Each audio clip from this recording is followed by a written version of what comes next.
अशी आहे की पुणे नाशिक महामार्गावर देखील मोठ्या प्रमाणात पाणी साचलंय। चाकणला जाणारी वाहतूक पूर्णतः ठप्प झाली आहे। सूर्या इलेक्ट्रॉनिक जवळ पाणी साचल्याचं चित्र आहे। मुसळधार पावसामुळे जनजीवन विस्कळीत झाली आहे, वाहतूक विस्कळीत झाल्याचं चित्र देखील आपल्याला पाहायला मिळतंय।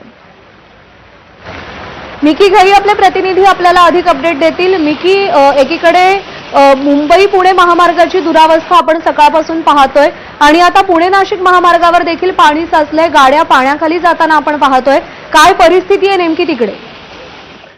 प्रज्ञा, जर आपण बघितलं तर पुणे नाशिक महामार्गावर देखील सध्या मुसळधार पाऊस सुरू आहे आणि या पावसामुळे महामार्ग पूर्णपणे ठप्प झालेला आहे।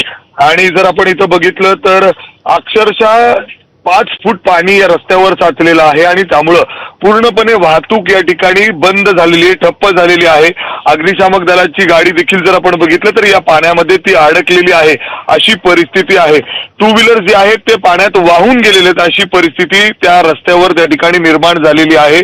अनेक लोक एकमेकांना मदत करत तिथून बाहेर निघायचा प्रयत्न करतायत, मात्र गाड्या मागं सुद्धा जाऊ शकत नाही अशी परिस्थिती तिथं आहे। कारण मागं जवळपास 8-10 किलोमीटर पर्यंत वाहनांच्या रांगा या ठिकाणी लागलेल्या आहेत आणि अजून देखील मुसळधार पाऊस सुरू असल्याने हळूहळू पाणी त्या रस्त्यावर वाढताना दिसतंय।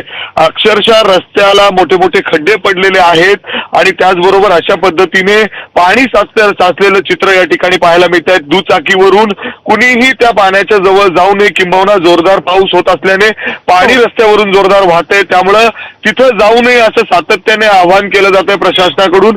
मात्र काही लोक तरी जाण्याचा प्रयत्न करतायत आणि आपला जीव धोक्यात घालताय, अशी परिस्थिती त्या ठिकाणी निर्माण झालेली आहे। पुणे नाशिक महामार्ग म्हणजे मुंबई महामार्गावर जी परिस्थिती आहे तशीच काहीशी परिस्थिती पुणे नाशिक महामार्गावर आहे। आणि आपण बघतोय बस देखील जवळपास जे बस त्यांनी मध्ये घातलेली आहे अशा पद्धतीने बस बरोबर आहे, बसेस देखील पाण्याच्या या विळख्यामध्ये अडकलेल्या आहेत। आणि सगळ्यात महत्त्वाचं म्हणजे या परिस्थितीत प्रशासनाच्या सूचनांचं सगळ्यांनी पालन करणं अत्यंत गरजेचं आहे। मिकी, धन्यवाद दिलेल्या माहितीसाठी। बातमी रायगड जिल्ह्यातून आहे। मुसळधार पावसाचा वाहतूक